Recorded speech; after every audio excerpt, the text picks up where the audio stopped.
It is Tuesday, September the 3rd. It's back to school for kids today, and it's back to work for Woodstock City Council. Summer vacation periods are over, and council back to a regular meeting schedule. Pat joins us, Woodstock's Mayor Pat Sebeski. You've got a meeting coming up here on Thursday night. And one of the issues you're dealing with, I know every time you drive down Springbank, if you're headed north, you look on the left, and there's that great big puddle of water that's just been sitting there kind of stagnant all summer. And you guys have a plan, I guess, to deal with that. Yes, in the 2013 capital budget, $130,000 was set aside to deal with this issue, and it goes back to the construction back in 1989 where they put a corrugated steel pipe culvert. And over the years, that basically has rotted, and with silt buildup with beavers and beavers dams, often it becomes clogged. And city staff have been down there pretty much sometimes almost every day having to clean it out. And that's why you're seeing the flooding condition that you mentioned. And so basically we want to insert a new pipe through the old pipe. So staff is asking for an extra $210,000 to the original $130,000. And at council, Sierra Construction is the low bidder, so I imagine that will pass.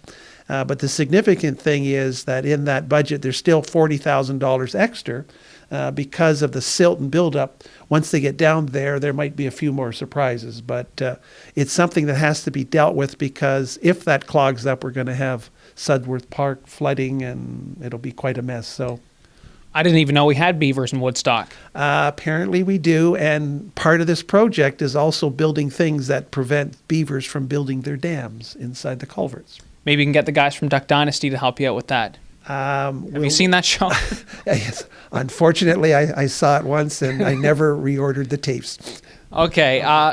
Another thing you're going to be dealing with at council, the community improvement plan. There's that's the downtown revitalization fund, and there's going to be some incentives, I guess, for Homestead Christian Care and what they're building out of the old Harvey Woods project. That's true. When the community improvement program was put together, it was aimed more for the small businesses on the main street. But this is a significant project that will have significant benefit to the downtown.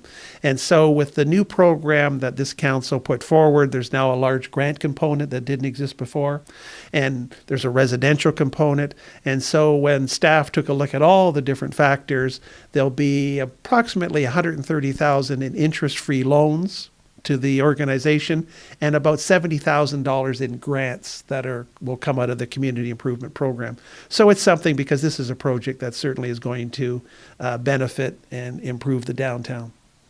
And OMB hearing on that, I think, has been scheduled for October, right? There is an OMB hearing. However, that's not really impacting on their particular project. Really has the OMB hearing has nothing to do with the number of units that they can build. So it's noise that's on the outside. So.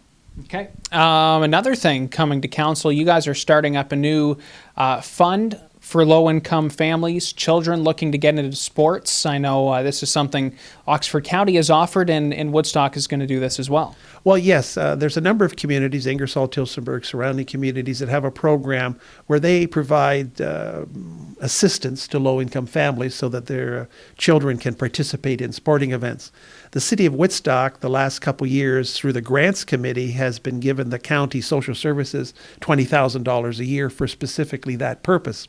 Brian Connors at the city thought maybe the city, we should finally have our own program for those residents that aren't captured by the social services program. And so we're setting up our own fund, initially with $5,000. And again, the purpose is to make sure that people aren't prevented from participating in sports because of all the good benefits, exercise, and everything else that are associated with it. We want to make sure that we're capturing everybody. And so council's initiating this program, and it'll allow, again, gives everybody the opportunity to participate. How quickly will that roll out? Because it's aimed at city programs, I imagine once it's passed, when people then are signing up for lessons, for programs run by the city, it'll be pretty much effective immediately. All right, very good. We'll look for those issues. Also going to be redrawing the bus routes a little bit Thursday night at City Council, so we'll look for those and more issues coming as you guys are back to school too, right, Pat? That's right. We're back now twice a month, so dangerous when city council starts meeting twice a month. So All right, very good. Thanks for your time again today, Pat. you're welcome.